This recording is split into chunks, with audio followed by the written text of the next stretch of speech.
All right, Ben. So what's going on with you? Chilling, Hopefully, bro. Same old mm, shit. Trying to do the podcast, all yeah, that shit. eventually happen. We got Yeah, we get on live, so we live up in this bitch. that's what's up, bro. Wait, Yeah, so so you got the live on Skype or like YouTube or what? I mean, not that live, but we're recording, Oh, so we're gonna put the best part. We're gonna put the best parts out there. hell yeah, We're gonna give some inspiration. We're gonna give some vibe. hell yeah. I feel like I'm down, that's what bro. our audience needs. Let's start from the beginning, bro. Miami Live. When we met in Miami, though, that shit was crazy. Let's begin with that. Yeah, you know what the crazy shit is? It's been literally 6 years ago, but I'm still thinking about it. But the first quarantine brought me a lot of obstacles, so I'm still trying to find my way through it. And I know we got this. We're soldiers, so Yeah, we gotta make it happen. The way I see it, if once we stepped on the stage, we can make it happen more, right? So there's not right now we got a lot of obstacles, we got a lot of setbacks, but we got to push through it. That's the way I see it. yeah, Mm. yeah, man. A lot has happened since 2019, bro. The COVID, the we could talk about that. How that changed the whole music game because I think it was Yeah, what like September 2019. We was out there in Miami doing the open mic, and that was the best open mic I ever been to. Like you remember, man, there was just the energy there, the yeah, the the way the DJ. Shout out to Killer K,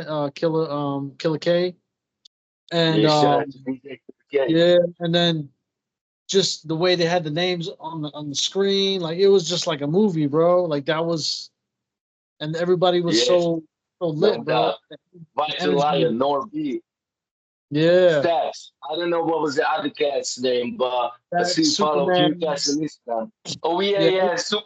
Superman Serene, something like that. Yeah, yeah. Hell yeah! Shout out to all of them, bro. Yeah, that was a crazy night, bro. That was a crazy night. And then yeah. It was dope as a motherfucker. with the open mics, I've been to a lot of open mics, bro, and sometimes it's kind of hit or miss. You know, I don't know what Yeah, your you experience just is. gotta find the right spot. You just gotta find the right spot. And the situation with London, I Yeah, remember when you said it to me that London supposed to be the original New York. And when you said it to me, I've been listening to that voice note back, and that's really inspired me. That really was telling me the sort of message that I can go out and find my way out there, find my right hotspot. But it's hard sometimes as you gotta have your shit together. You grinding to make your ends meet, to make something out of your music. And on the other hand, you gotta perform. So since the COVID, a lot of shit has changed. yeah, And bro. mm, Yeah, man. I see you grinding, bro. You always doing your thing, man. That's dope, bro. That's dope, man. You always hustling, bro. I respect that, man. Hell yeah, hell yeah. Because no motherfucking doubt. that's the Mm, way to do it, bro. Network and just keep working, and that's the way to yeah, get. like You mm, nowadays the main obstacles we have the money obstacles. So this is why we trying to have our shit together.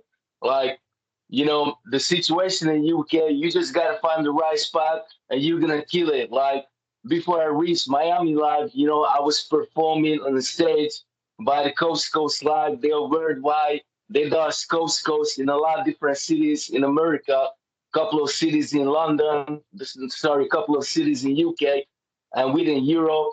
And if you become second, third, or fourth, then you can reach the world championship in Miami. So that's how I got to Miami. yeah, But cool.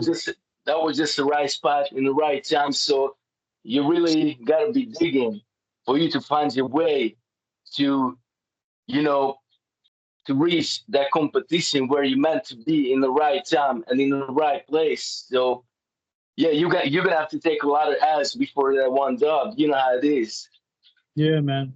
Yeah, bro. I've been doing music since like 2009, 2010. Like it started out like just like freestyles and people in my neighborhood, and then recording with people in my neighborhood, and then going to the open mics and just shit like that, and just doing music videos. I think music videos are the key though, because once people see you have a music Yeah, video, they like that. Like it gains more momentum because that's all music is. It's just that momentum. Once you get that yeah, momentum going, and then you just get more and more powerful, and that's kind of how it is. And yeah. Mm, where like so you did a go lot of ahead. open mics, huh? You did open mics like all across the U.S. and Europe. You said, No, I did an open mic across Europe, and that's what brought me to Miami Live. oh I yeah, did right before, yeah, right before the Miami Live. Before we met, I already I had my main open mic. That was a major competition. I stayed in Miami 10 days and eventually I could reach that open mic where we met. Like, over there in that city, what I really loved about the city, you can get your networking with everyone. Like, if you pop down to the McDonald's, probably you're gonna meet someone gonna be rapping. Like, everyone's familiar with that shit. But in the UK, you just gotta find your right spot. Like, this is the hardest mission I'm facing right now. Especially I live in a smaller town, so over here they doesn't really promote the type of hip hop we into. So yeah, that's hard out of here, man. But what I want to say previously, like the visuals, they're the most important. Like shout out to my man Akik, like that's his sound engineer I used to work with previously, and he schooled me on this thing. Like a lot of people doesn't give a damn if you're trying to promote your song only with an album cover. Like that's that's not gonna work. That used to be popping back in the day, but in 2024, there's not a lot of hopes for that. So, yeah, mm, that's true. Yeah, you're right, bro. I mean, like I said, you gotta have the videos, man. Everybody's got, and it's easier to make a video. You just got your mm, phone, make a video, you record, you rap, because people want to see you.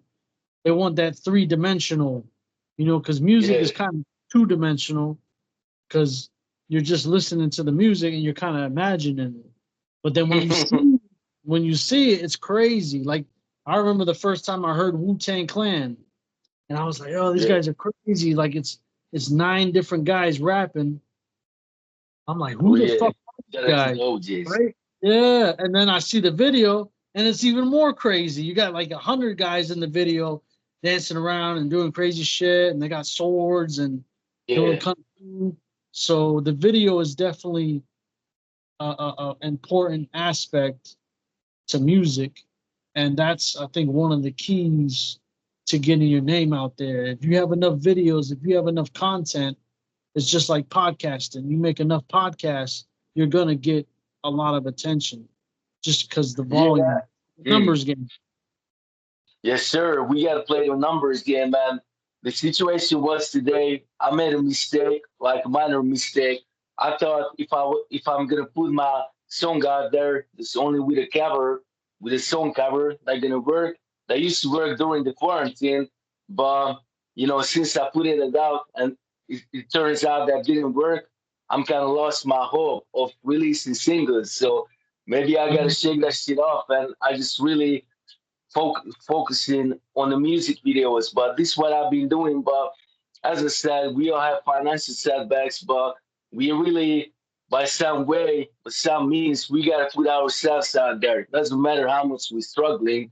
It's Yeah, okay to release single songs once in a while, like once in 2 months or once in a month. We gotta do it in order to keep the algorithm going.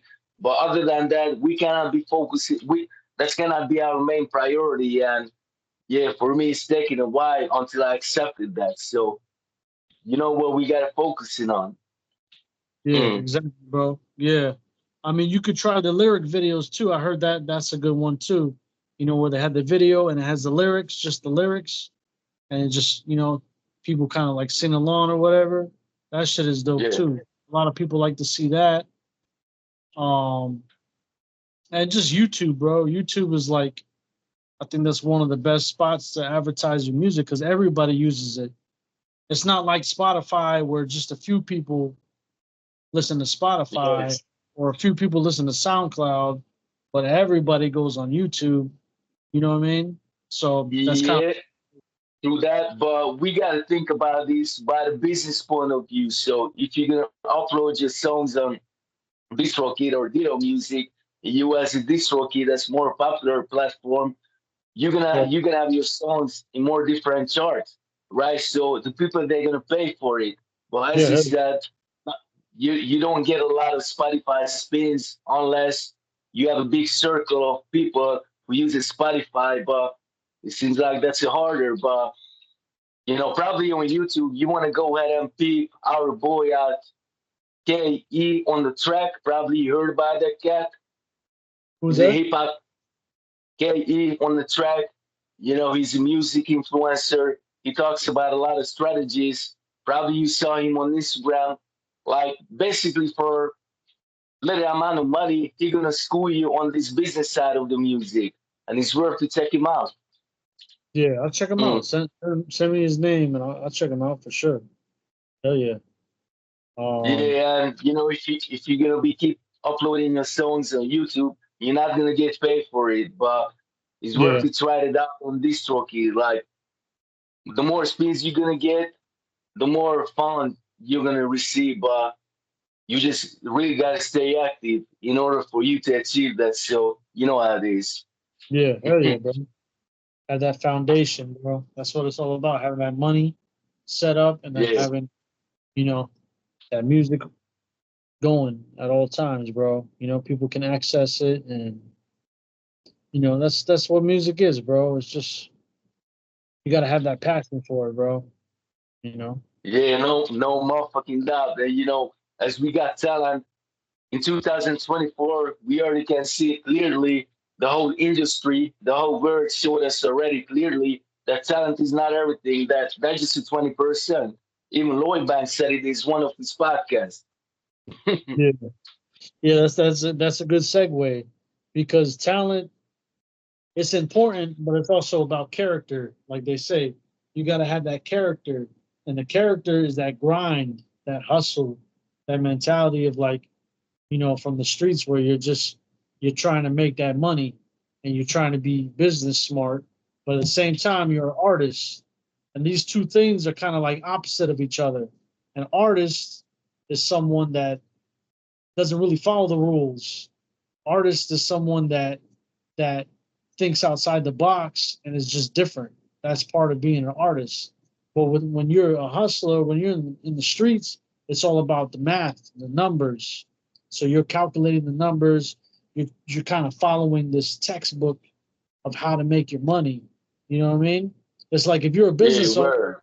if you're a business owner, you're going to do inventory every day. You're going to be like, okay, you know, we got this many pizzas or this many shirts or this many whatever. You're going to crunch. It's simple, it's simple math. But with music, it's not so simple because you don't know what sells. It's just kind of all like this crazy consciousness of like, you don't know what people are going to like. You know, one Yeah, year people might want to hear Drake. The next year, now they want to hear Kendrick Lamar. And the next year, they might want to hear somebody else. So it is kind of crazy when you think about, and that's a good segue business versus music versus art, creativity. And you got to be creative if you want to be a businessman because you got to find a way to beat your competition. You know, if you're competing with word. these other businesses, you got to find a way to get like an edge on them and be like, okay, we're going to do it like this. You got to find a way to stand out. So, I remember Albert Einstein said um, that intelligence is kind of almost useless without creativity. You got creativity, you can do it. Word.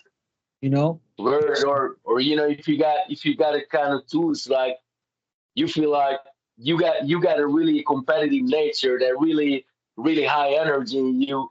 What keeps moving you to go out and compete, and you're gonna get it. You just gotta be an apex predator. Like remember 50, how he blew up. He wasn't the most talented rapper. he didn't have the most lyrical bars. He was a lyricist, but he wasn't the most lyrical. Like the energy he had and the competitive nature, the drive. Yeah. He was real. He was a real Afro rapper. This why that's how he won in the game. And I remember that when I won a competition in London, that's what taking me to Miami. Probably I wasn't the best rapper on the stage, but the energy I had and that whole competitive persona and everything about me what had me winning the game. So we all get different tools, but if that's one of your tools, then you gotta apply it. You got Yeah. you gotta go what you good at it. Exactly, So, bro. but Nah, I but the respect. business part, but the business part is that's really important, especially when you set a numbers game. Those cats, those rappers, they hustling in the streets, and they used to sell dope and everything, and they always had to play the numbers game. In order for them to keep their market going, to keep their business going, and Yeah. they had bad days, good days, when they could slang faster and better. And that wasn't because other people in the neighborhood wasn't interested in buying them, but probably because a lot of people didn't need that product. So you got to Yeah. be good at timing. Yeah. Hell yeah. You gotta be creative. You gotta be smart. You gotta be a lot of things to be a businessman. And that's true. That's true, bro. Like, look at 50 Cent. 50 Cent, he was in the streets, he did his thing, and then at the same time, he was creative. He wrote good songs. Like he had good melodies, he had good lyrics. Word. Like he was kind of like the perfect combination of talent or business and talent at the same time. And you can't get anywhere with talent if you don't have money. That's just Word. unfortunately that's the way it is, bro. Because these record Word, labels but they pay a lot of money to play their artists' songs. So yeah, you know, a lot of people doesn't understand that in order for you to be promoted by a major label or by major artists, you gotta have a lot of bread because under $100, nobody gonna have any conversation with you. Nobody gonna have even any word with you unless you can put $100 on the table. Like under that, you gotta forget about that shit. And this is the truth. And a lot of people doesn't understand. Here here in UK in a small town, like not every people look at the music business industry and the whole hip hop game as we do, as other cats does in overseas, like in the States where the hip hop coming from. And a lot of people doesn't understand that that's not enough for you to know a lot of people. That's not enough for you to be present on different stages. You gotta have the fun in order for you to pay the right price to the manager because under a certain funds nobody ever gonna speak to you. So yeah, yeah, it's real, like bro. they just What I like to always say is that people want to be a rapper so they can make money, but really it's the yeah, opposite, bro. When you're a rapper, you're gonna spend money because you got to pay the engineer, you got to pay the guy that made the beat, you got to yeah, pay the manager if you got a manager, you got to pay to perform at the club. A lot of times they make you pay to perform. You got to pay for the music video. There's so many things you got to pay for before you get paid, and it's crazy. yes, Think about it. Like it's a lot of money to put up for something that's not a yeah, show, just to make a song. It's a lot of money just to make a song. yeah. So But even a lot of hip hop OGs, nowadays speaks about this. About I don't know if you heard of it. The bright side of this whole scenario is a lower law of attraction. Like whatever energy you're gonna put out there, that's what you're gonna get back. And not guarantee that you're gonna get it back tomorrow, but someday, someone, you're gonna get it back by any means necessary. You just gotta keep believing in yourself, and that's the way I yeah, see it. And I really gotta say this, like, remember when we linked up in Miami? Then I had to order a cab. We both went on different ways, and check this out. The cab I ordered, guess who was in the back seat? DJ Killer K, like by totally accident. He was in the back seat, so before the driver dropped me to my destination, we've been chopping it up and everything. And even after 6 years has gone, like there's still in my back of my head, he's tone and everything, what he were saying to me, like how much you gotta be willing to go hard in the game. Like how much that kind of bring you down. The fact that you're not getting any bread out of it, and you gotta keep going because you're gonna get to the finish line and you're gonna win in the end. Like those were the things he was telling me, and it really motivated me. Like this what really keeps me going. So we are gonna get it in the end. That yeah, that's the way I see it too, bro. That's the way I see it too. Like you got to do it because you love it. It's like a martial Word. art. Like you don't do martial arts because you want to get paid. You do martial arts because you love martial arts. And it's the same thing with music. You do music because you love music. And people that love music, those are the ones that are gonna really survive in the game. Yeah. You know. So Yeah. hell Word. yeah, hell Just yeah, everything about right environment, right time. Like that's depend on the environment where you at. Like if you live in a kind of environment where you feel like the people are gonna support you, then you're gonna win in the game faster. But if you don't live in an environment where the people trying to support you, then you gotta change your environment. Or right now, the biggest mission I'm trying to face that I gotta make it out of the small town because the type of hip hop I do is not really popping here, and for me, it's taking a while until I admitted it. But yeah, man, probably I gotta hit more stages in London. Maybe there's a way for me in a shorter term, and about the long term goals, yeah, I'm gonna get there in the end. But right now, trying to focus in a shorter term and just yeah, stay active.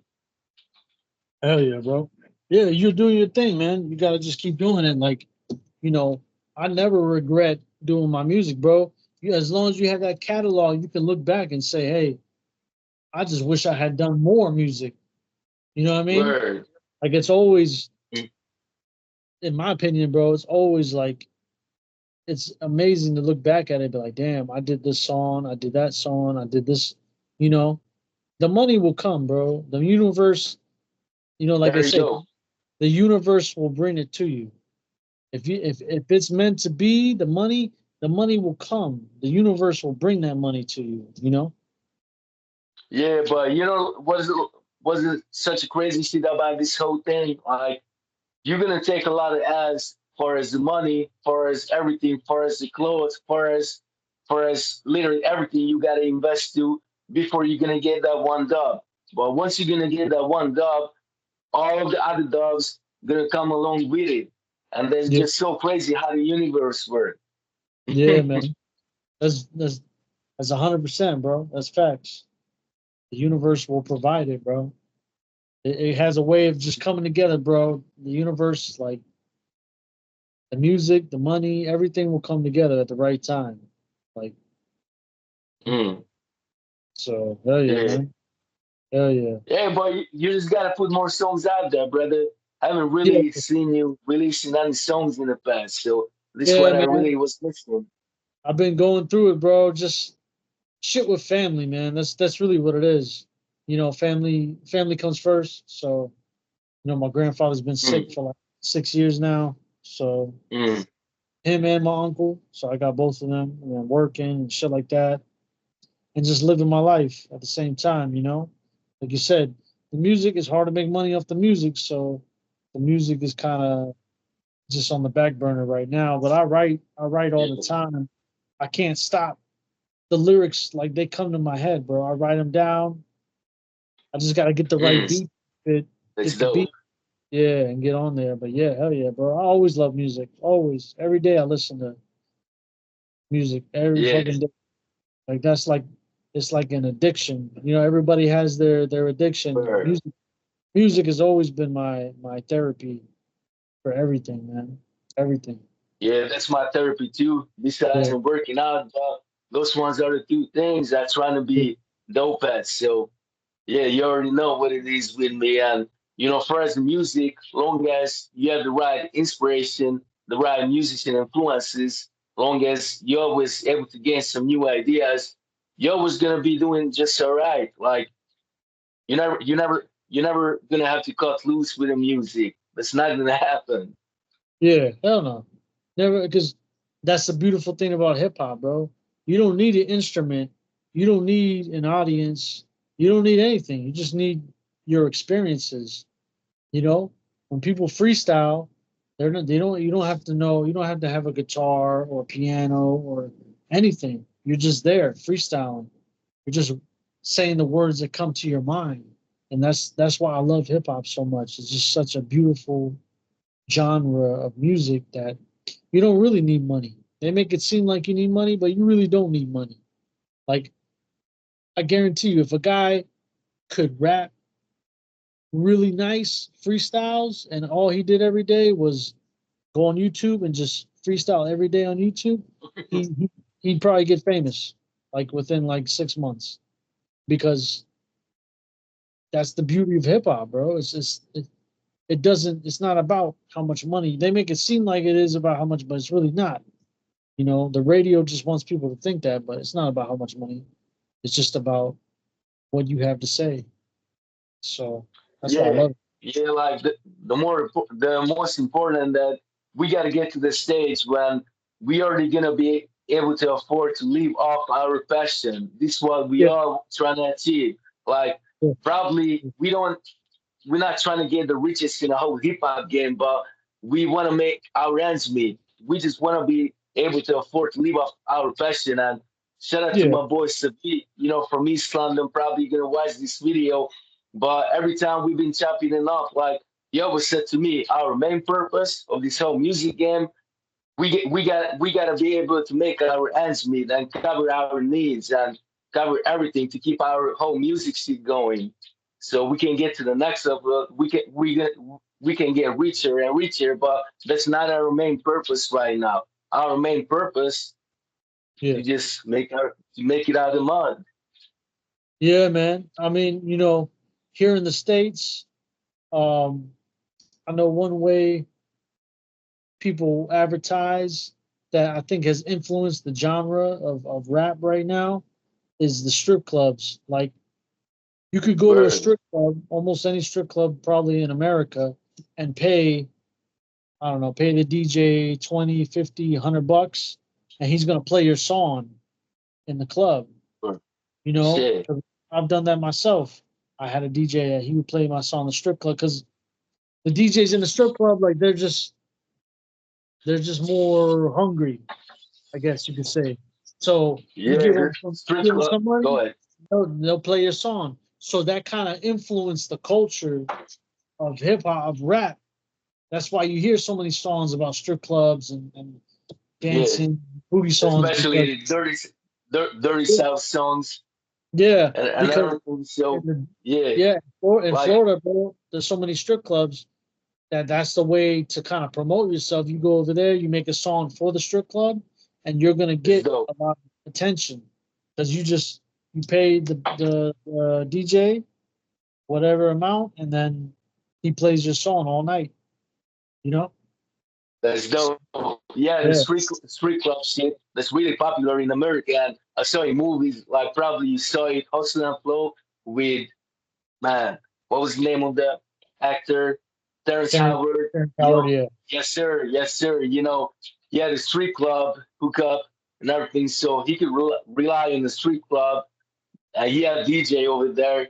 So yeah, I understand how a lot of dirty South artists gets down, and especially in Florida, like it's part of the dirty South hip hop culture. So I have a rough idea on it, but the street club in London, UK, that's not really popular, especially if you're trying to get into street club. yeah, That's cost a lot of entrance. That's a lot of money, just like 50 or 40 pounds just to get in. So they're not really popping here. yeah, But yeah, you can find your way, and you just gotta be in the right spot. Like a lot of venues mostly play only grime and drill. I'm not really interested in it. Like don't get it twisted. The UK hip hop, that's dope.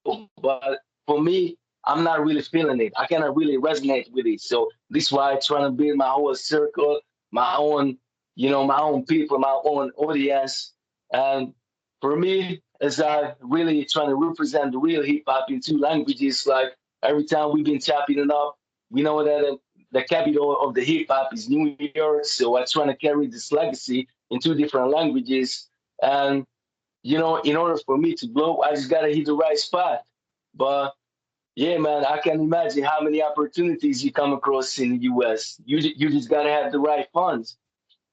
Yeah, yeah. I mean, that's why I say, like, specifically in the South, Georgia, Texas, Florida, like, there's a lot of strip clubs, so people just go in there, and you could just pay, you know, 20, $50, and they play your song. So it kind of influenced the rap music to where it became more about strip clubs and shit. So Yeah. it's just an interesting thing. I don't know if anybody's ever talked about that on a podcast before. I don't know, maybe they have, but it's But interesting. what's crazy? It's like strip club, whereas in hip hop, that's it, so popular in the states, in every other towns, like even in New York or even in Cali, right? Because remember, we had the OG Too Short who blew up. Yeah. He had that more, street club rap music, more type of alpha male type of rap music. So that was still popular even in the West Coast. So, Yeah. but Hell in, yeah. but in down south, they're more about that. They're more into that dirty shit. Like this, why in the hip Party. hop industry, yeah, they have more dirty south artists who speak shit about that. So yeah. I've been to Atlanta, bro, and Atlanta, they show love, man. I love Atlanta. Like, shout out to Atlanta, For bro. real. The open mic in Atlanta is amazing. It's amazing, and it's so much love out there, bro. Like, they're gonna welcome you no matter where you're from, who you are. Like, Oh, they got really? it's a How good they get spirit. down? What's that?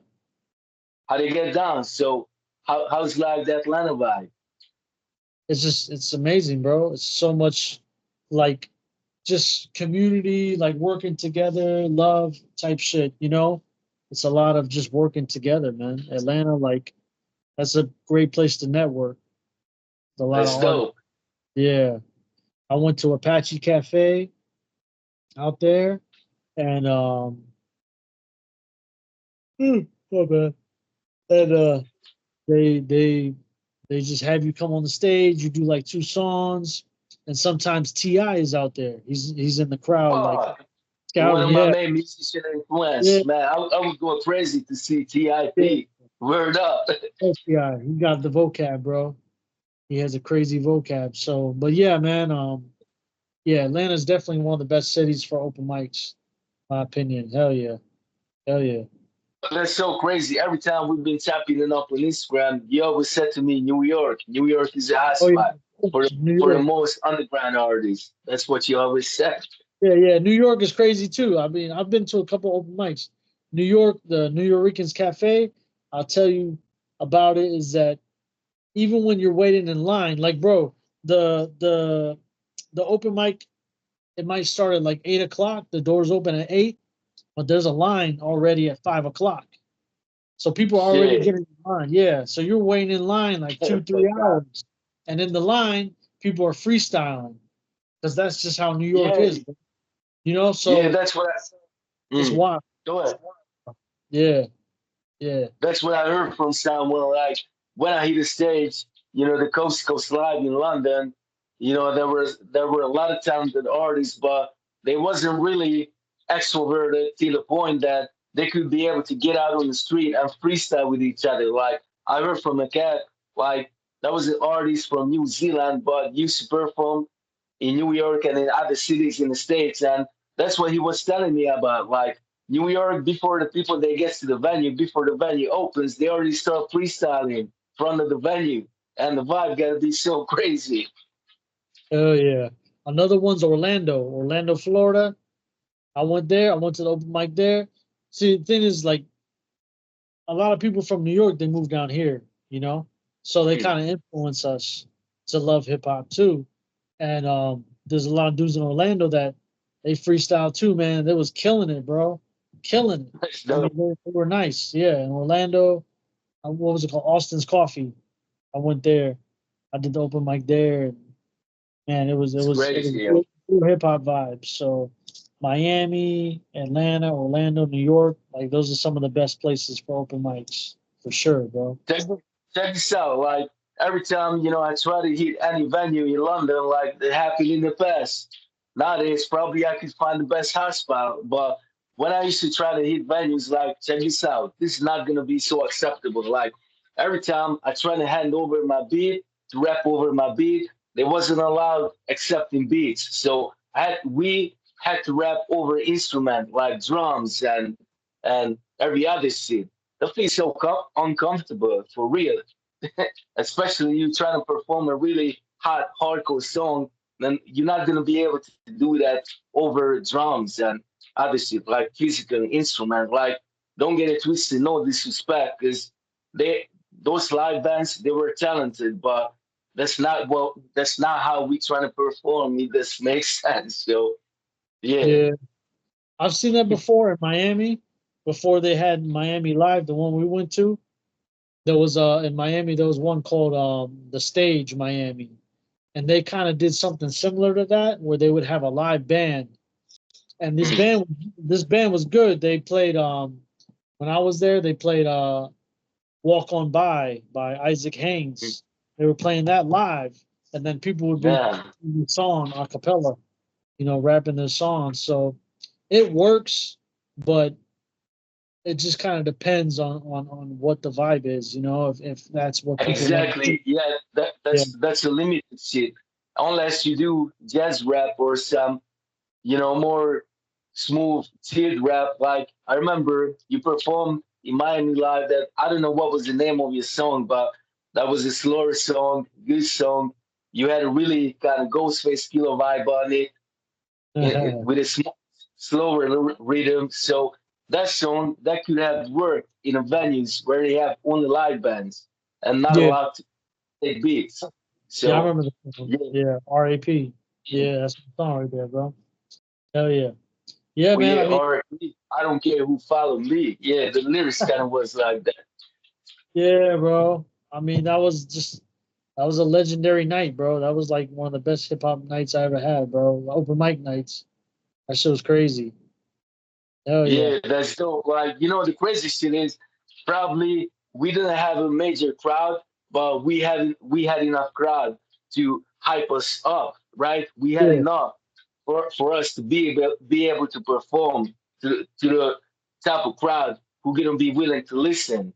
So yeah. that was That's just how it. Like, that's how you start out. That's how everybody starts out. We kind of just listen to each other and then just keep building up. And yeah, and you know mm, the messed up thing is that they haven't opened up since they haven't come back since that venue, the Miami Live, since COVID. They shut down during COVID and it never came back. They came back crazy. like one time and then I guess they went out of business.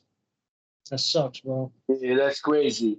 Even the cat DJ Killer K has disappeared from Instagram. Like he's still available on Instagram, but he's never online. Like that's Yeah. crazy. We don't know the backstory of certain people, and we don't know the backstory of certain venue. But that must be really crazy.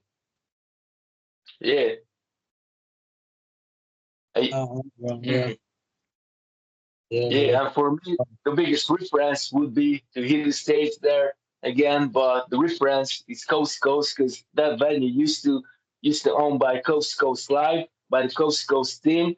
So if I could email them, if I could get in touch with them, then the situation would be different. They could make it happen for me, but since they not open since that time, that'd be hard. Hey, we got one out here, bro. Come out here to Tampa. We got Pegasus Lounge. That's the main one. That one's cool, man. I think you'd like it. I perform there a lot, of course, because I live here in Tampa. But yeah, in Tampa, we got Pegasus Lounge. Orlando, they got Austin's Coffee, and I can't remember. I think it's called Free Yourself. That's the other one they got too. So Yeah, there's a lot. that's dope. Yeah, there's a lot of open mics out there. Like I said, Mm, the open mic is cool, bro. It's a good place to network. That's what I liked about it. yeah. And it's a good place to kind of practice your skills of being an MC and being just out there, with like-minded individuals. That's why I loved it. But to get famous, nah, I don't think anybody's gonna get famous at open mic. No, Maybe, no, that's not maybe, because the one in Atlanta, Ti's there. So shit. if somebody really wanted to like hedge their bets and try to get noticed on an open mic, Apache Cafe ATL in Atlanta, because Ti is there sometimes, and there's a lot of other people there. Atlanta's just Yeah, that's the place to network with executives and everybody in hip hop. So that's crazy. Especially Ti, one of my main musician influence, and you know about Ti. I watched a video on him. Like a lot of artists doesn't respect him in the industry no more because you know what I heard. He been dry snitching and everything, but you know everyone talks about every nonsense. I'm yeah, still gonna look up to Ti for yeah, his my musician influence. So yeah. that's Shout nothing out to you, really man. As far as the have music really goes, nothing bro, to do with us. he's a legend, bro. Ti, like he had the Word. lyrics and vocab, and yeah, definitely. Yeah, we're like I studied his music and I've been rapping his lyrics for a long time. So sometimes when I do trap beats on Dirty South type of beats, I can hear the Ti influences. So shout out to him. Big legendary.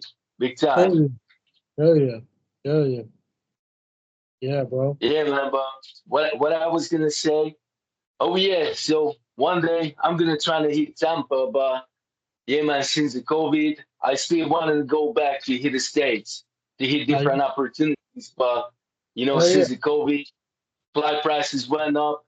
So after the COVID, the whole life made it kind of impossible. But I won't give up till the casket drops. No I'm, motherfucking doubt. I'm gonna come out to London first, bro. I'm gonna make my way out there to London one of these days, Yeah, bro. you got to.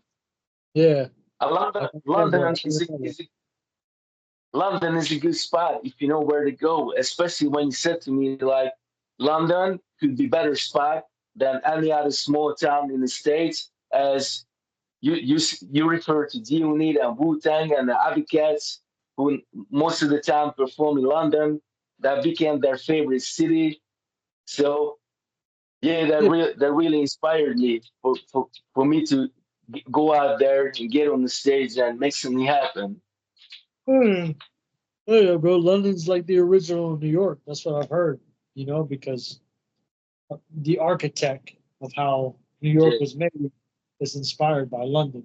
A lot of it. So, and yeah, London's a very diverse place from what I've heard.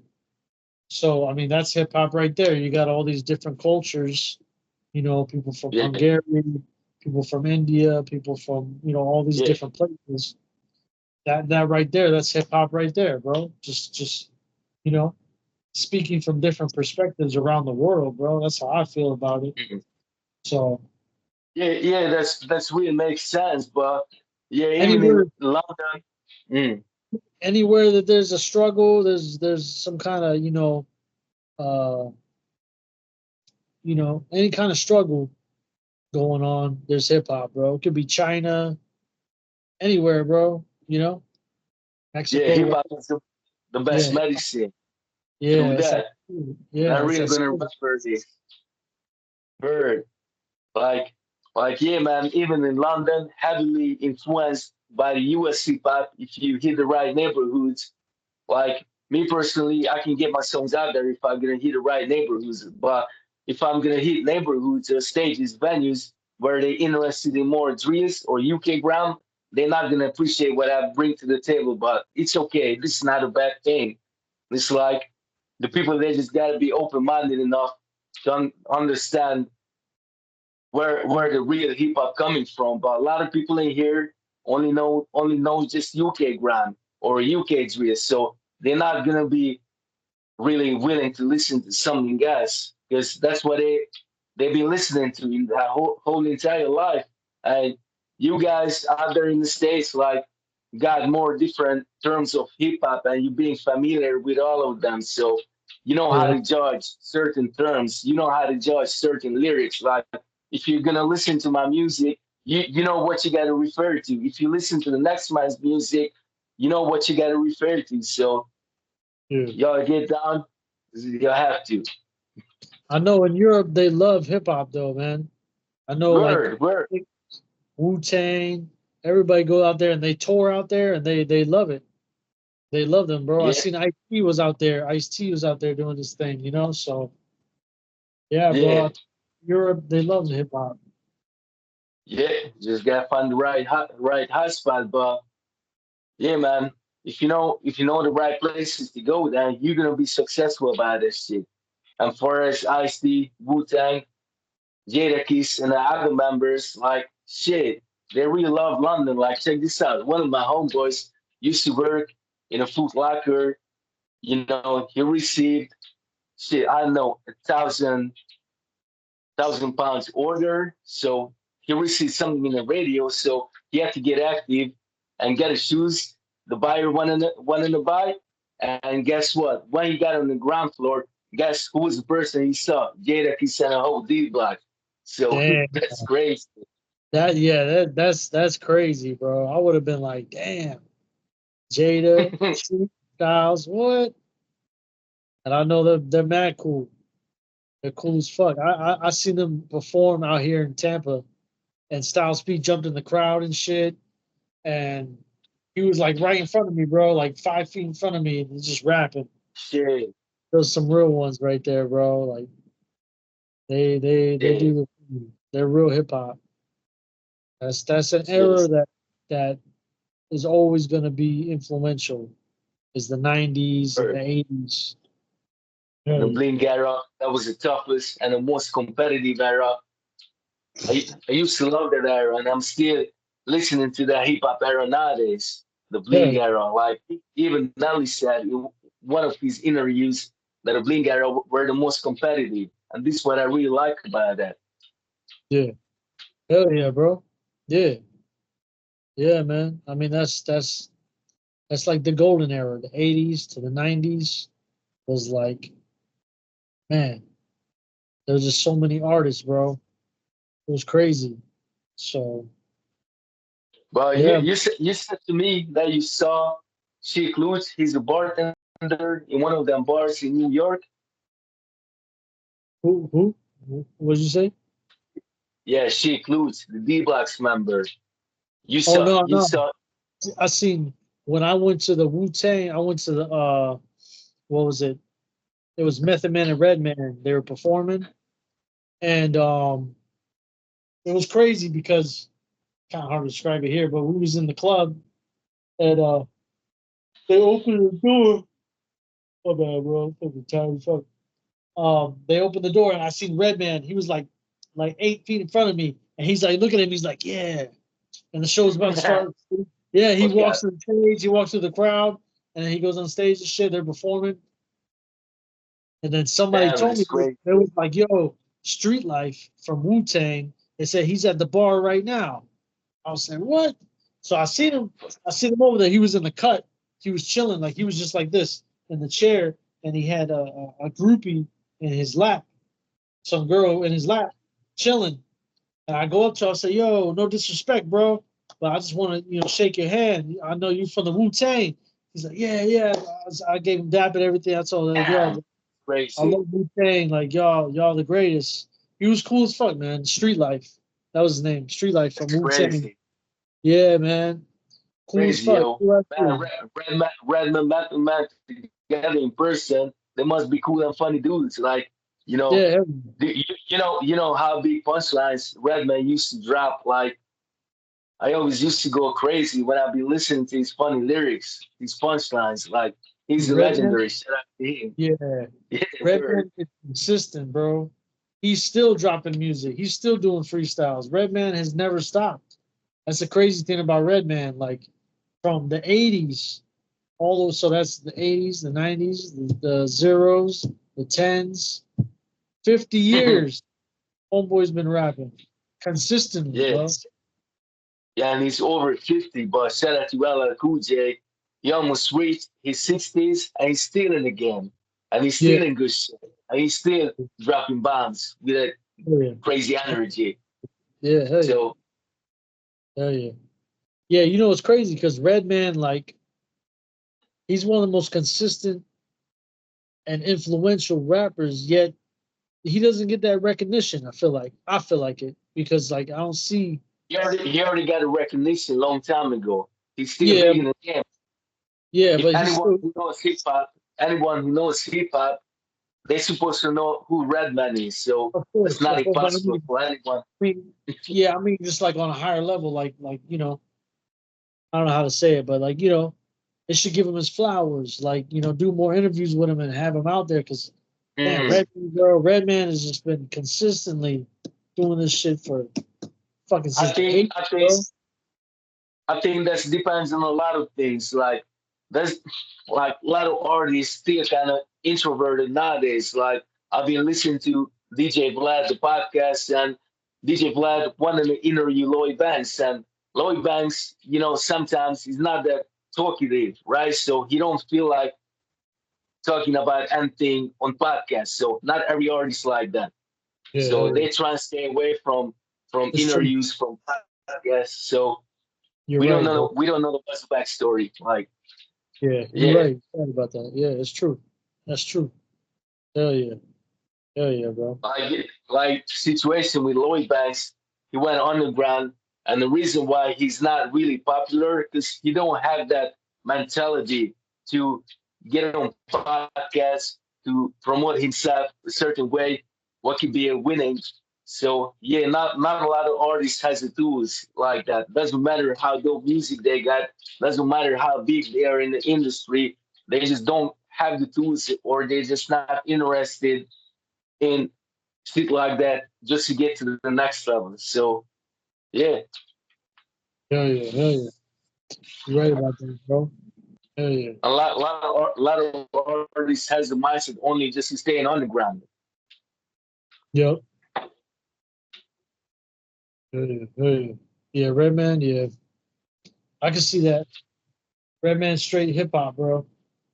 He ain't making no Yeah, real shit. He just on his grind.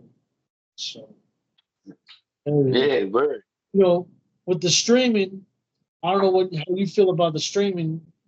The streaming's good, but at the same time, damn, bro, like I think it really hurt everything. It hurt the music, it hurt the movies, it hurt a lot of shit because it's just harder for Mhm. people to make money off their music and the movies and everything because now, like I remember back in the day, bro, when I was young, I would spend like $100 almost a week just buying CDs. I'd be like Method Man, the Ghostface, Rakim, all these CDs, bro. I remember they like 14, $15 a piece.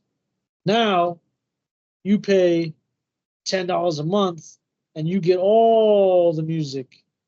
So Yeah, if you think about like how much that has changed, how much money the artist makes off of music because now yeah. you're not paying $15 an album. Nobody's buying albums like that.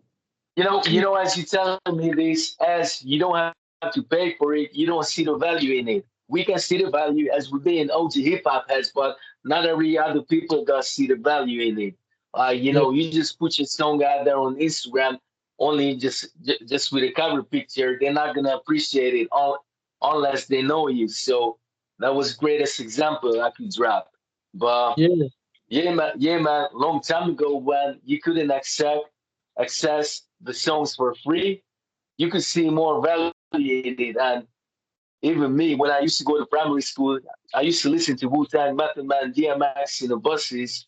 Like I didn't know how they look. I never saw a music video of them because I was a little kid, but I really enjoyed that shit. I was really bobbing my head on it. So we back in the day, we didn't even have to see the visuals. So the time zone was different back then. yeah, man. And it makes you think like, how do you make money if it's just streams? You know what I mean? Like Yeah, if you were an artist back then, you sold a CD for $15, maybe you got to keep $5 or $3.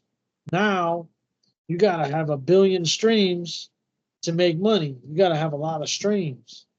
So it's kind of crazy when you think about it, how much it's changed as far as music. Like it's not something you hold anymore. It's all in your phone. You know what I mean? Yeah. So that kind of messed up the money as far as making money off of music because now you got all these streaming websites that you can just listen to it for free. I can go on YouTube and listen to pretty much any album I want. I don't have to buy it.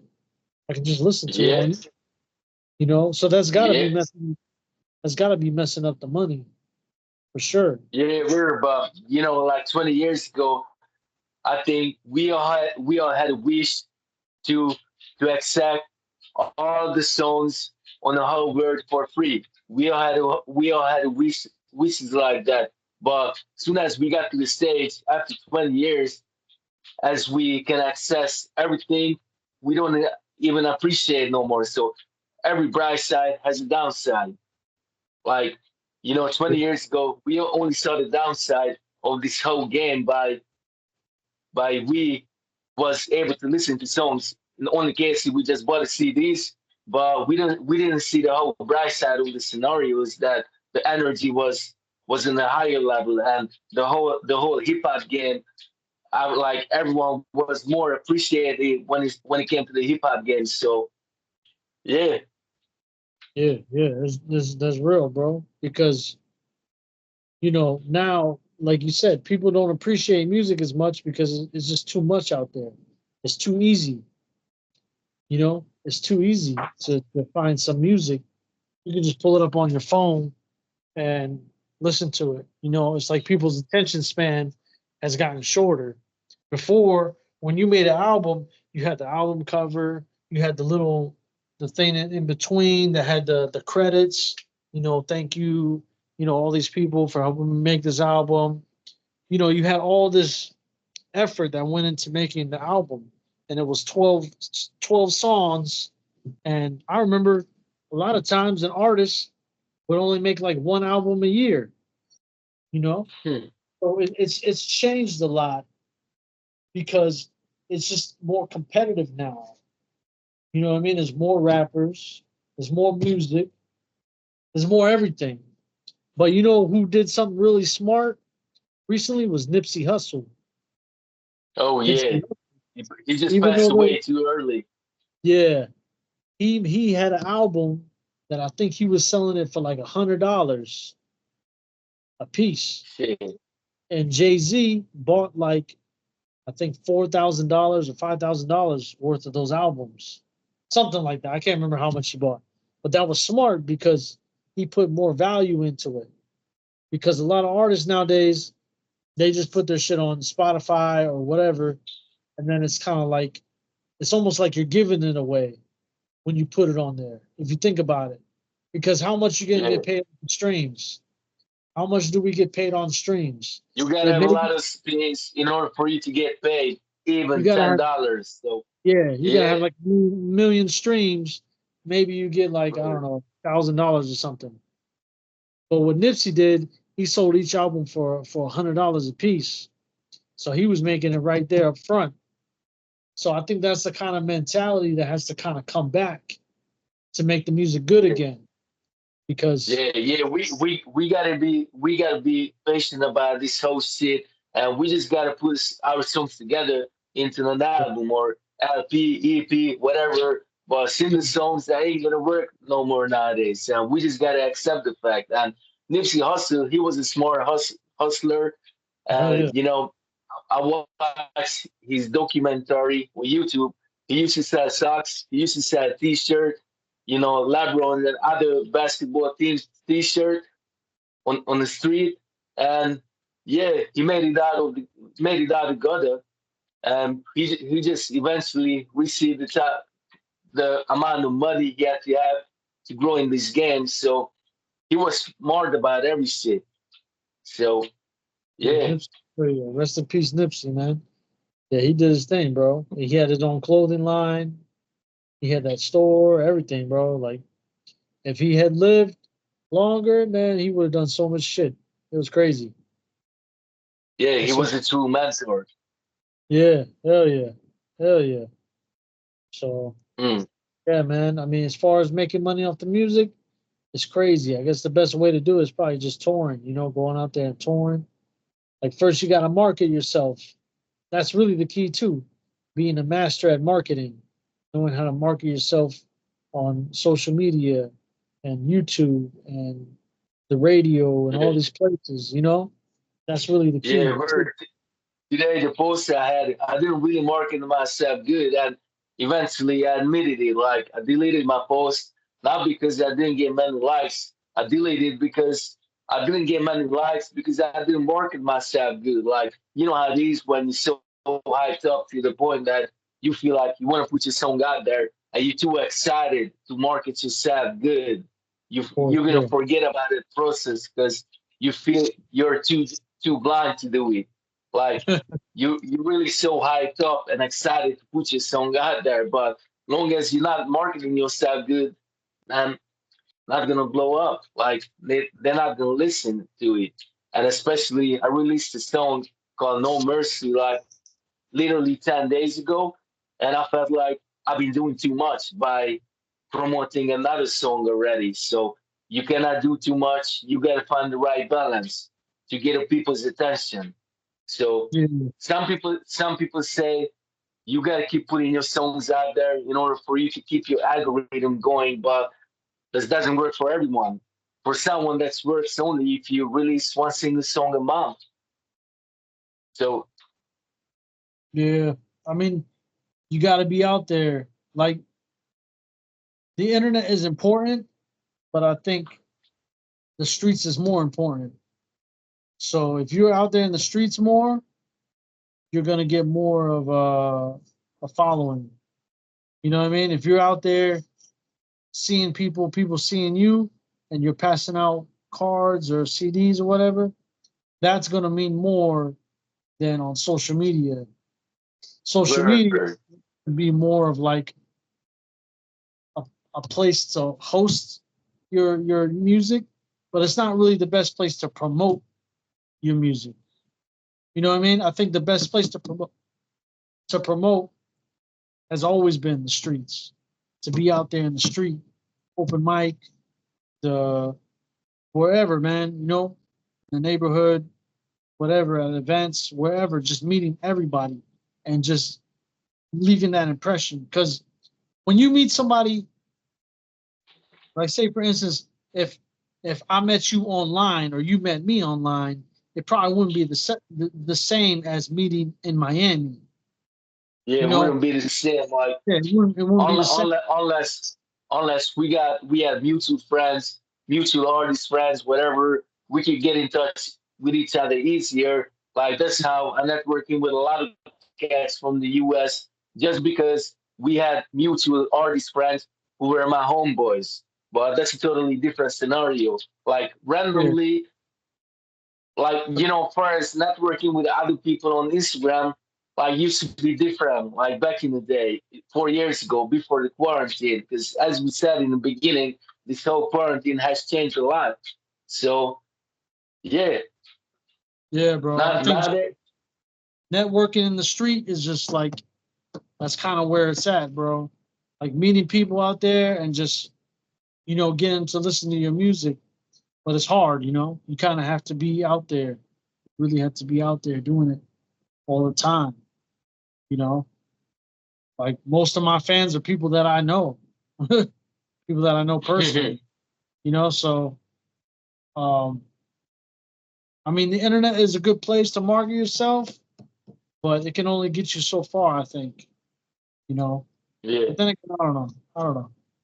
That's just kind of like the idea I have is that word of No, mouth. you're right.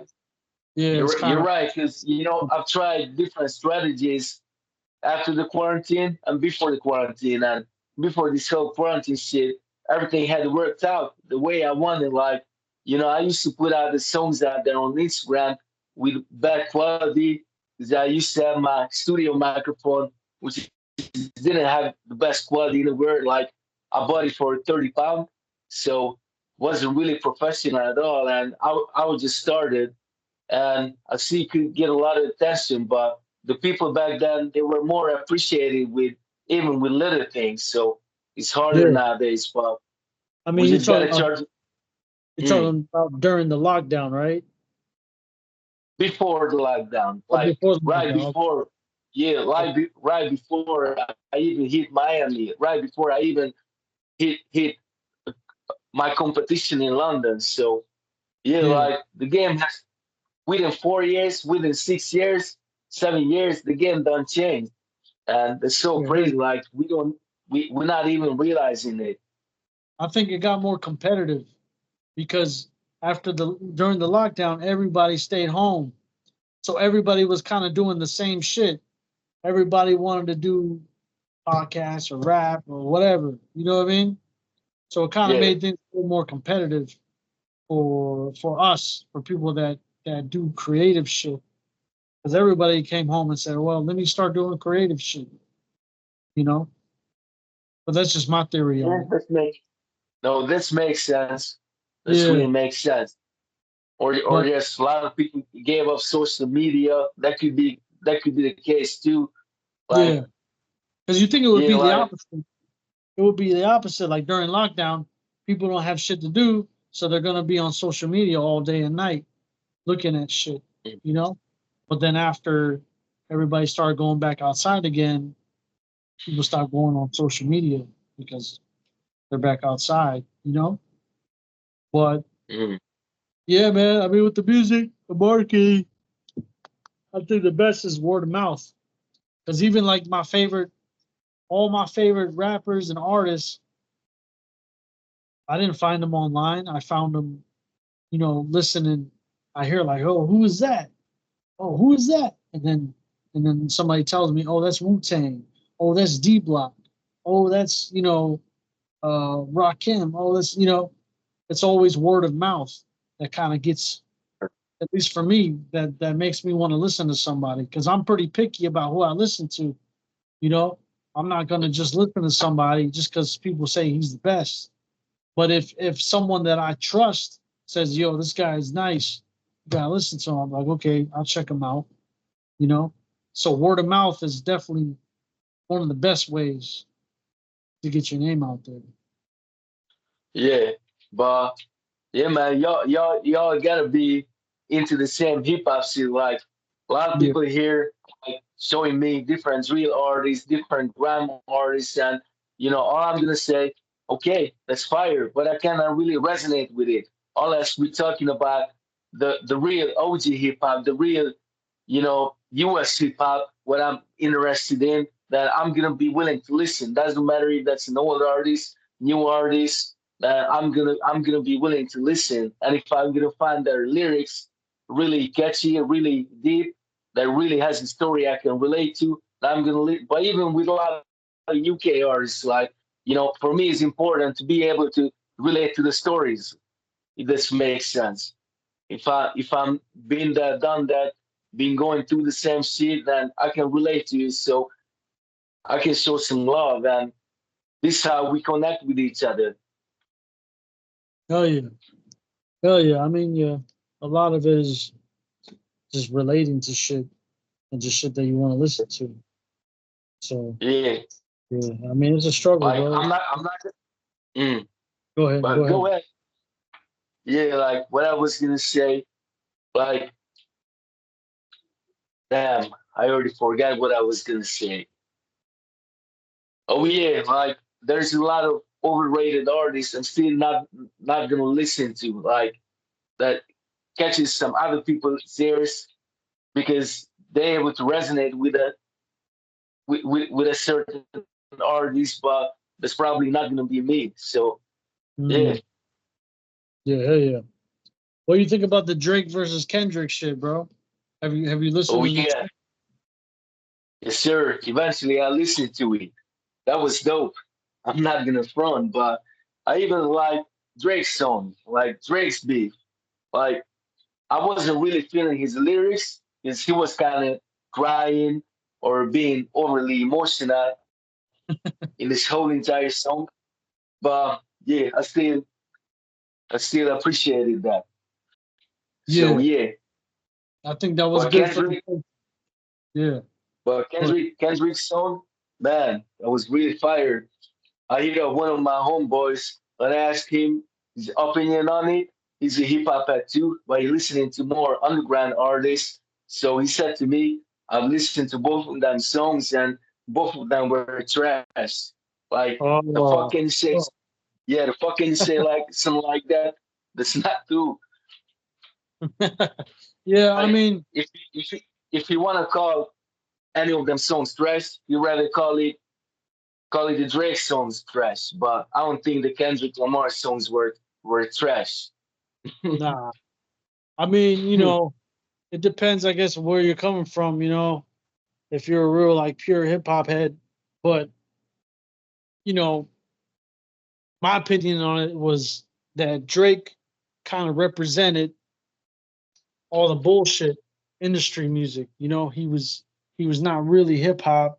He was kind of just using the culture to kind of get you know what he wanted out of it, and you know he kind of just represented the industry rappers because he didn't write his Yeah, own rhymes. He didn't. He used auto tune. He wasn't authentic. You know what I mean? He was stealing other people's rhymes, shit yeah, like that. yeah. I heard from And someone. yeah, Go ahead. yeah, yeah, and he was just stealing people's rhymes and all that shit. And Kendrick, he's been dissing Drake for a long time since the beginning of his career. So it's kind of crazy when you look back at it. Like they're kind of like arch enemies because Kendrick, in my opinion, he represents real hip hop because he's coming from the streets. Yeah, He's coming from Compton. the He's true coming West from Coast stories. yeah. He's coming from that culture of hip hop, and he does it so effortlessly. When he does the disses, like you really listen to it, you're like, damn, he's really deep with it. So I think Kendrick kind of represents hip hop, and Drake kind of represents the industry, like everything wrong Yeah, with the industry. So when they, check this out. I think that was great example when in the 2000s KRS-One had a beef with Nelly. So I feel like that's a similar type of scenario, like when Kendrick having a beef with Drake. Like, don't get it twisted. I used to listen to Nelly. He was a different kind of R&B hip hop artist or pop hip hop artist, however you want to call it. But I think this is perfect example that the history repeats itself. If you know what I mean by that. yeah, I mean, Drake was another level though, bro. I feel like Drake really is probably one of the worst rappers ever, Word. in my opinion, because Drake, he doesn't write his own rhymes. He does auto tune. He steals. I don't think anybody's stolen more rhymes than Drake, bro. I mean, you could look at like they have videos dedicated to how many songs he's stolen from people and how many lyrics he's stolen from people. I mean, he's like the definition of a culture vulture since the beginning. Culture vulture. Yeah, since the beginning, This culture 2009. vulture affected the whole internet. Like I remember Dame Dash said it first, or DJ Vlad, or I don't know who Yeah, was it's that, been a but while. Yeah, yeah, yeah, that term's been around for a long term. It's a long time. But yeah, I remember back in 2009, Drake came out with Best I Ever Had, which was like his debut song. That's when he first made it. And mm, even back then, he didn't write that song. That was Kia Shine that wrote that song. You could look it up. So, I mean, since the beginning, Drake has been fake. He hasn't written his own rhymes. He can't even sing. He uses auto tune. He uses reference tracks. So it's like that's kind of that bullshit. Like if you're a real hip hop head, you should be against that, to be honest. Like yeah, how can word. you But say he's not a real hip hop head, and when Drake blew up, that wasn't his purpose at all to be a real hip hop head and OG head and this and that. Is he really far away but from that? but, but I disagree because what people were always saying, what was the main thing everyone used to always say about Drake? Oh, he's a great lyricist. He writes the best songs. And his songs were good. Like the lyrics you listen to, you're like, damn, those are some good lyrics. But he wasn't writing them. Because there's been a lot of rappers that didn't write their own songs, um, Yeah, since the beginning. A lot of artists, a lot of A lot of just from the beginning, bro. There's been a lot of people that didn't. You know, Dre. Everybody knows Dr. Dre didn't write Yeah, we're a lot of the songs because Dre's not a. He doesn't. Dre doesn't represent himself as a lyricist. He represents himself as a producer. He's one of the greatest producers of all time. He's not. yeah, but He's not. he still has decent lyrics, so Yeah. good enough I mean, lyrics to catch people's ear. Like you're not gonna be never ever gonna be the most lyricist like Reza or Ghostface Killa or any other artist like Method Man, but he's good at what he's doing, and he's king of the West Coast, yeah. I big mean, just time. he was a producer. He's one of the best producers. You know, NWA, 50 Cent, Eminem. I mean, he's done so many people. Kendrick, Word. Dr. Dre is definitely in the top five producers of all time. Yeah, My opinion. and So in the early him, 2010s, go ahead, yeah. go ahead. So him not writing his own songs, it's not a big deal because he's not sitting there like, oh, I'm the greatest lyricist. I'm this, I'm that. No one's saying, oh, Dre's the greatest lyricist. Of course not. But with Drake, it's different because people want to say, oh, Drake is the nicest rapper. He's the greatest. I'm like, no, he can't have that title. That's a special title for people that really write because that's like people you and me and all the other motherfuckers out there that's writing their own songs, struggling to make it. You know, that belongs to us. That doesn't belong to somebody that can pay money and say, "Oh, I'm the greatest." That's like if you go to a boxing match and the guy pays to win the boxing, like he's not a great boxer if Yeah, he's paying. that's the same scenario. Yeah, But yeah. I So like, think I hate no, Drake. I'm not gonna lie. I hate Drake. I'm never ever gonna look up to him, but he's good at what he's doing. Like he was a businessman. His main purpose was to blow up, to sell his soul. So he did it right. Like not every, like he has a tool to be a great sellout, if this makes sense. But that's not gonna make him a great OG rapper. Not gonna make him a great hip hop head. Someone I'm that, gonna look up to. But he's a good yeah. sellout, if I can That's call it why like that. he shouldn't be a rapper. He should be an R&B artist or a pop star. That's why I He's used an to always art. say he's a pop star. You know, He's a a lot of pop pop star. stars, yeah, a lot of pop stars they don't write their own shit, and that's fine. Like, you know, I know that's just musicians have always had ghostwriters since the beginning of music. There's always been somebody writing somebody Yes. else's songs. But with Yeah. hip hop, different because that's all we got as hip hop artists. All we got is our penmanship because we don't have nothing else. You know, when you Yeah. start doing hip hop, you start at the bottom. You're just writing and then you're rehearsing and then you're saying it word for word. That's it. You don't have a whole record label behind you and all that shit. So Well, but the For Drake, scenario with go ahead, go ahead.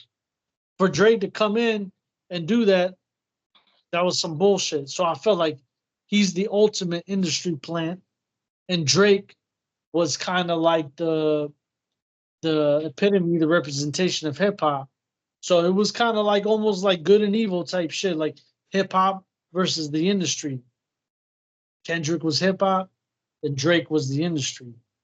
So that's what I have Yeah. to say about Like that. yeah, that yeah, I have the same thought, but to be really honestly, I never really dig into Drake's career because I knew it from the jump that he's funny as fuck. Like I remember I performed like 6 years ago, and I just heard from someone throughout my networking that Drake copied someone else's lifestyle. I don't know who was that. He copied his whole style from. Like who was the original artist? Mac Dre, I think I think he Drake, copied Bay Area. Yeah, from the Bay. Yeah, I think he copied Mac Dre's whole shit. He took whole Too Short. You were talking about Too Short earlier. He took Too Short's whole verse, bro, on that Blow the Whistle. He took that whole fucking verse. There's a song where Drake sings the whole verse from Too Short. He took Too Short's whole fucking verse, bro. Look But that up. I never got It's it. crazy.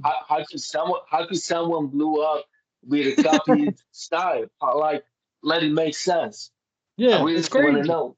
bro. If anybody else did that, they would have been like, "Oh, what the fuck," you know. But for some reason, Drake, they always gave him a pass. Like, oh, is you know, I don't know. I don't know what it is. I guess it's just kind of the new generation. They just don't know about hip hop like that or something. I don't know.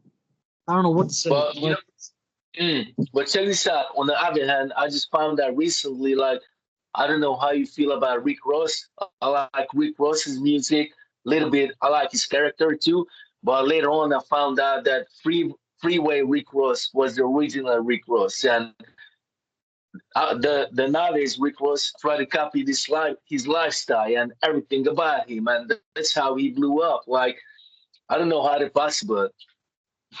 yeah, I mean, I still appreciate his music, but just there's a let it lot make of sense how you did it. there's a lot of history behind that because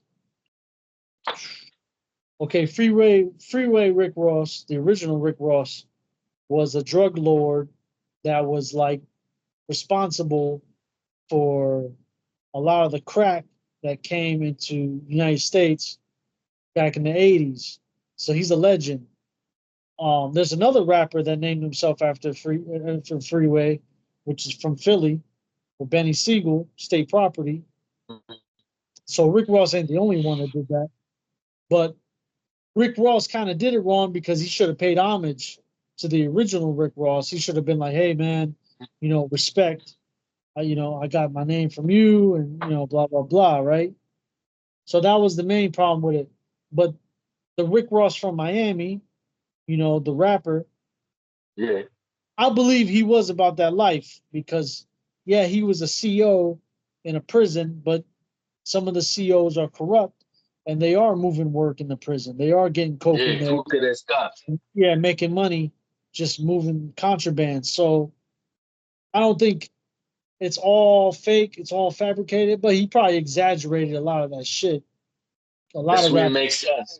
yeah, but Yeah, Ross, I think it's kind of like like I think he was about that life, bro.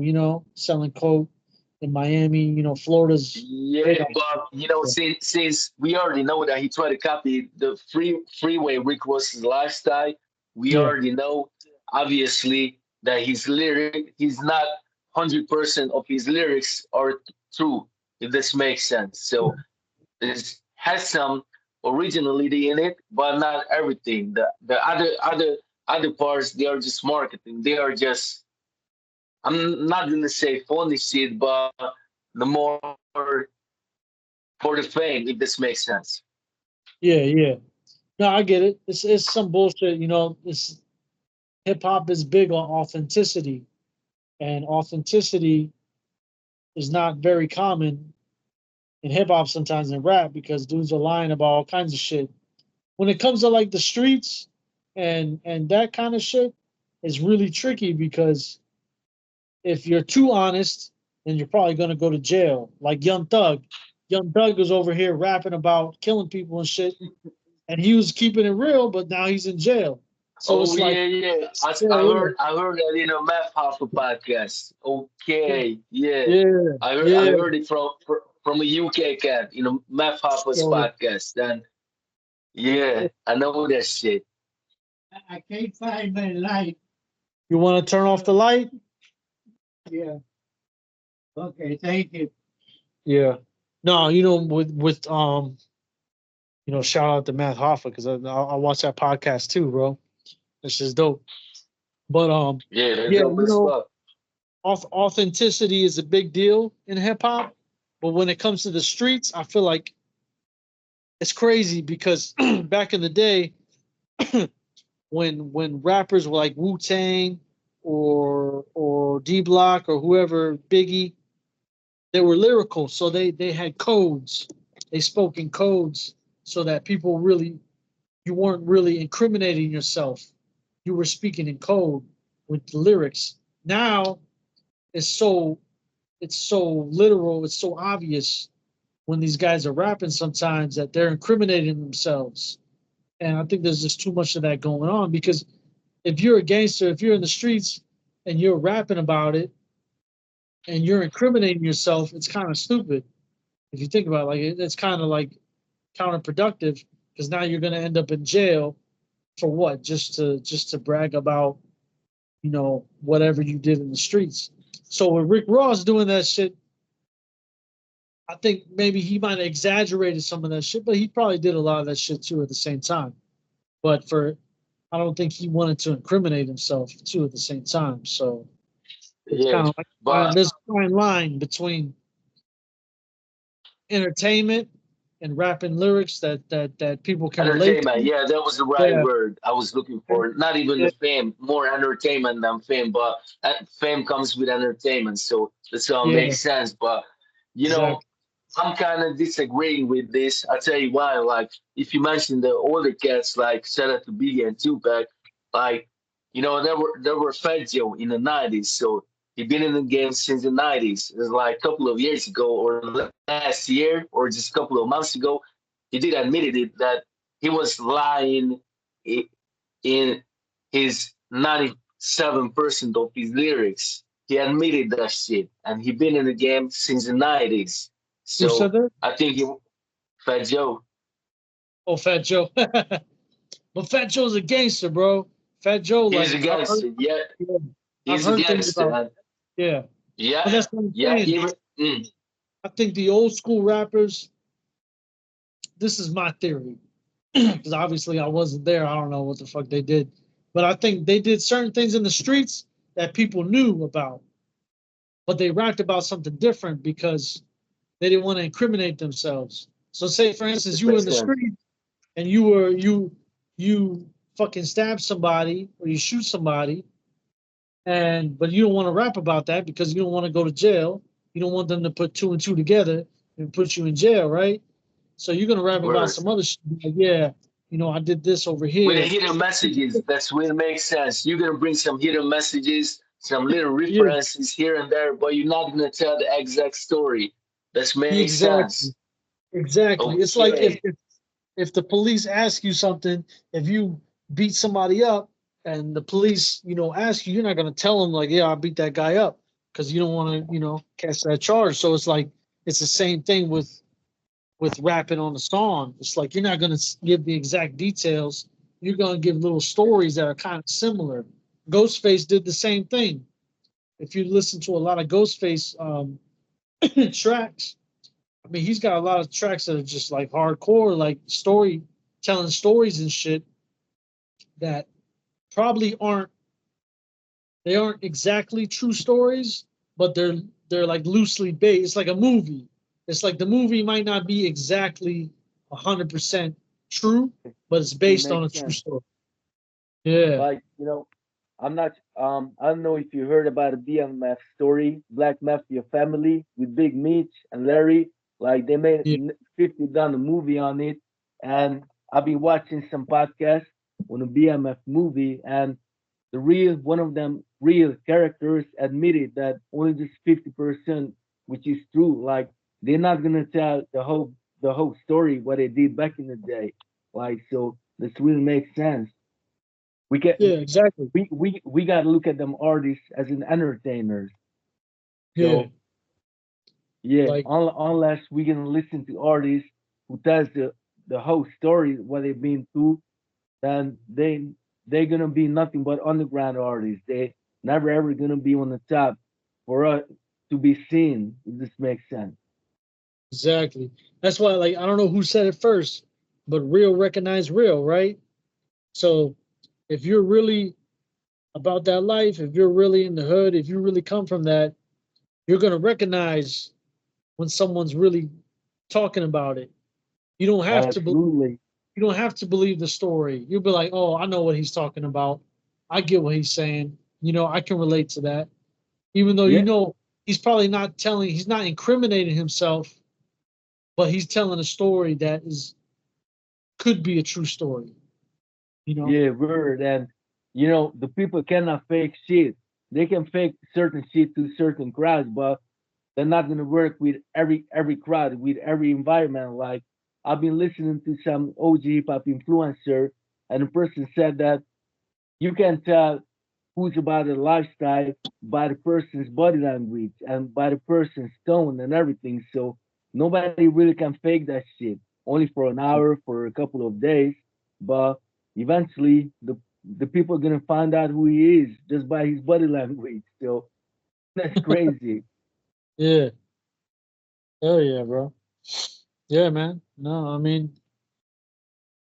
my thing is like when someone doesn't write their own shit and then they say they're the best, is like, come on, bro. You know, keep it hip hop. You know, I Sure. respect. I don't care how good somebody is. If they don't write their own lyrics, then to me they're kind of trash because it's like, you know, that doesn't make any sense. Yeah, but let me put it this way. Like even Ice Cube admitted one of his podcasts that a lot of lines, a lot of bars in the '90s he didn't want to do. He been forced to record them lines because a lot of producers and managers were around him in the studio who's forced him to do it. So we don't exactly know how does it work in a real hip hop industry when it comes to the business side, when it comes to the part that they want someone to blow up. Like they're gonna have to tell the artist what to do, how to recreate his rhymes, how to recreate his lines and everything. So probably the OG hip hop we've been listening to back in the day, like shout out to Cube, MC Ren, and the other West Coast artists. Probably most of them lyrics they are not from their own writing. If this makes sense, there's a lot of producers had to tell them what to do, what's gonna work in the longer run, what they can slang. If this makes sense. Yeah, So yeah, hell yeah. Like there's a song with Biggie. I don't know if you heard this song where he's I got a story to tell hell where yeah, he's yeah. It's like I don't think that was a true story, but that was probably something that was kind of true. He probably was in another dude's crib with the guy's, girl, and the guy came home and some ill shit probably happened.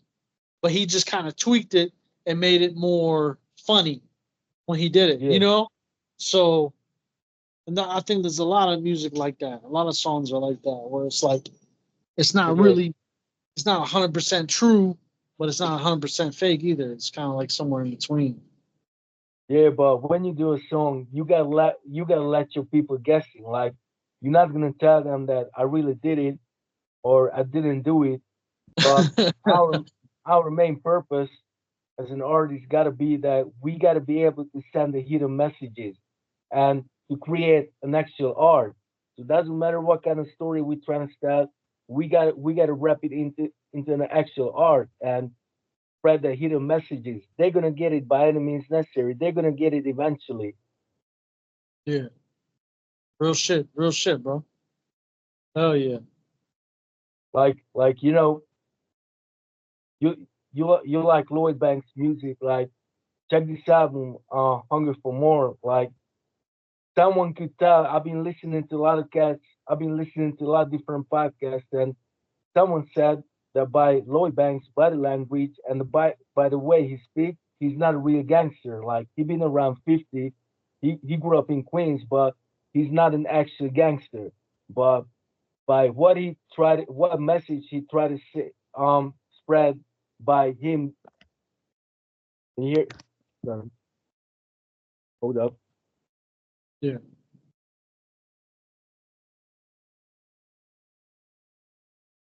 Yeah. So what message he tried to spread by him doing the Hunger for More album that explain itself. Like you're literally gonna read the title and you're gonna understand like what was his main message with a hunger for more. Like make it out of the mud, get out of the gutter, like be a superstar. Like probably he didn't rob jewelry store or something like that. What he was talking about is in his songs, but you get a point. Yeah. I mean, I don't know. With when I listen to somebody, I kind of try to see what the message is. I Yeah, don't really try to like always think if it's true or if this person's really who they say they are, because it's hard to tell, man. You know, it's hard to tell. As far, in my opinion, there's different stages people go through in life. Like you can meet somebody 10 years ago, and they could have been a super gangster, super thug, anything. They'd be willing to do anything to make money. Yeah. You know, kill a whole fucking family or some shit. But 10 years later, they might have changed completely, and they might have gave up all that. So I don't know. When it comes to that kind of shit, I don't really take too much. I don't really care too much. Like there's certain people I listen to that if I want to hear some gangster shit, I'm gonna listen to them. But I think a real gangster is just somebody that is trying to keep people out the streets, keep people away, Word. try to be a revolutionary and try to Yeah. help the community. Because anybody can do some negative shit, you know, but to do some positive shit with the music, Yeah. I that's agree. takes talent. Like all of them classic movies like Menace to Society, Boys in the Hood. They those movies they all had an OG in the hood to try to encourage the whole people, the whole company to get Yeah. out of the hood. Like, in Menace to Society, we saw old dog. He was a dumb motherfucker who didn't try to encourage nobody, but even that movie had an OG who tried to encourage the youth to get out of it. Probably teachers, probably Games, grandfather, and other cats. But you know what I'm trying to say by that? Like the real gangster trying to encourage people. Like even 15 Nowadays podcast, he trying to he even admitted in one of his interviews that if he had the same brain when he was younger, he wouldn't have sold dope. Like he would have gone to college or something like that. Yeah, hell So yeah. yeah, the real G's been there, done that. Exactly, bro. That You shit's know it was overrated. the right path. Yeah, it's overrated to be in the streets and because you don't know where your next meal is coming from. You don't know what your future's gonna be like. Like that should be a last resort for anybody to be doing shit like that. You know? Yeah, That's and like don't get twisted. I like Master P. He's an OG. He's a legendary. But I've been listening to one of his songs, like shit, like less than a year ago, and that was an album from 2008, and he literally encouraged the youth to be a gangbanger and to shoot people. That's crazy, right? But yeah, nowadays, if you look at Master P, he wouldn't have said no shit like that. yeah. I mean, you never know where somebody's coming from, Somebody might be coming from a place where that's all they know or that's all they see or when someone's coming from that lifestyle, they're just kind of brainwashed, So I don't really hold it against somebody if they're rapping some crazy ignorant shit, but at the same time, I think music should be about spreading knowledge. That's why, like in my raps, you always hear me. I'm trying to elevate people. I'm trying to Yeah, spread knowledge in my music and trying to get people just to better themselves. You know, yeah, and um, it'd be easy for me to write some shit that's real ignorant and gangster and all that. That'd be easy. But at the same time, it's like, am I using my power for the right purpose? If I'm doing that, like I feel like I'm using it for evil when I should be using it for good to help people because that's what hip hop was about. In my opinion, I feel like it was helped to get people away from the drugs, get people away from the gangs, from the violence and all that shit. It was kind of a way to cope with that kind of trauma that was going on in the hood, So that's why hip hop is so beautiful. It's such an amazing invention, amazing genre because it helps people deal with their trauma, helps people deal with their struggles, with their bird. day-to-day lives, So it shouldn't create more trauma, you know? but some people are using it for that, and I think they're just kind of they don't know what they're. It's like forgive them for what they don't know because they don't know what they're doing. They're just doing it. Yeah, and me personally, when I write lyrics, like I even said it in my last podcast, like I like to give my experience to the people to be aware of certain shit. So probably in some of them lines, I've been brutally honest, but that's just for my audience to be aware, and that's depend how the person gonna get the messages. Like as I said, I like spreading hidden messages, but I'm not trying to encourage people to be violent or something like that. I'm trying to Yeah, encourage people to be aware, and probably sometimes you gotta be brutally honest. You gotta show that tough love. You gotta show certain characteristic correct characteristic yeah, certain character. persona. Uh, yeah, that's the point. That's real, bro. Hell yeah, that's true, man. You gotta kind of lead by example. That's why I had that song "Leaders Are Chosen." I said you gotta lead by example. You gotta be a leader, if because music is a very powerful thing. Music is a weapon. It can be for a tool for oppression or an instrument for expression. That's what I said in one of my songs. So I was like, yeah, it could be used for a weapon. They definitely like the drill rap. That's really popular right now. The drill rap is just rapping about killing each other. And I get it, like that's a lifestyle. Like it's I'm not saying there shouldn't be drill rap because it kind of music always reflects life. So there are it kind of brings an awareness to a group of people in these communities that are killing each other, and it makes you think why are they killing each other. So if you can motivate just with a song, if you can look at it the right way and think, well, why are these kids that are like 12 years old, 13 years old, 14 years old in Chicago killing each other, or in Jacksonville or wherever, killing each other? It's not just because of the music. It's because there's another outside influence that's going on. Yeah, And music helps bring awareness to that. Because if it wasn't for that music, people wouldn't even know about it. You know, yeah. they would That's just be depend like, "Oh, just another kid died." You know, like if we looking at the old school hip hop, we already became to understand in our ages that that's depend how you're looking at the messages. Like if you're gonna listen to 50 Tony Yayo or kind of artists like Ice Cube, that's all depends on your perspective, how you gonna get that message.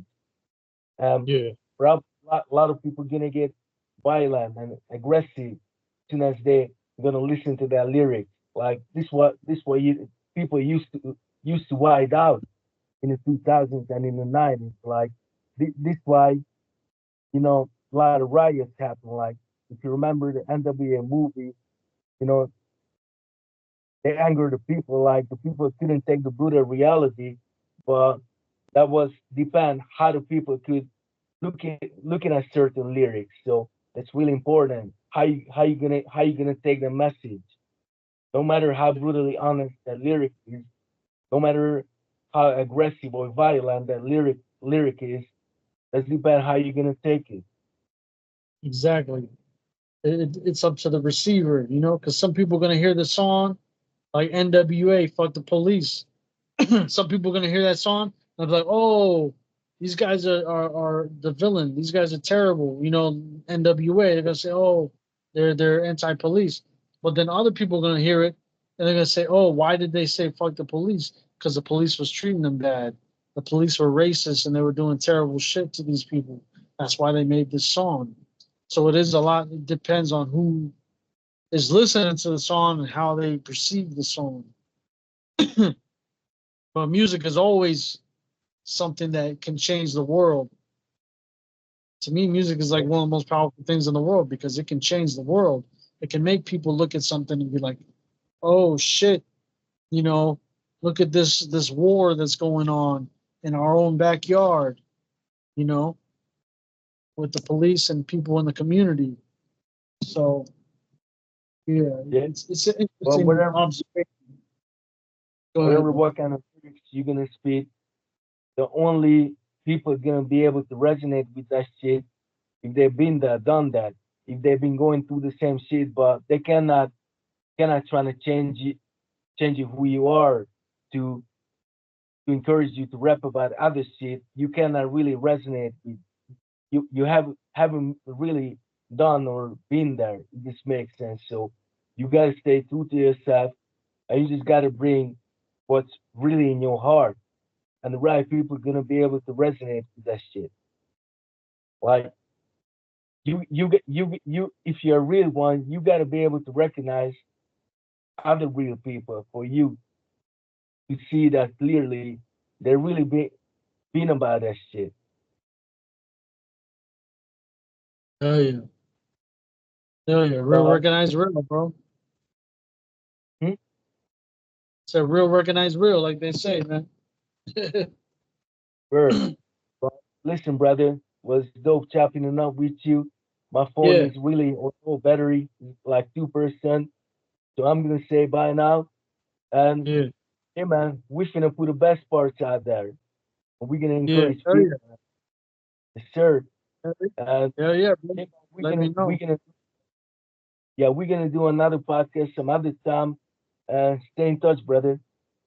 Yeah, you too, brother. Hit me up. Text me, bro. Sir. Salute. Peace. Peace, bro.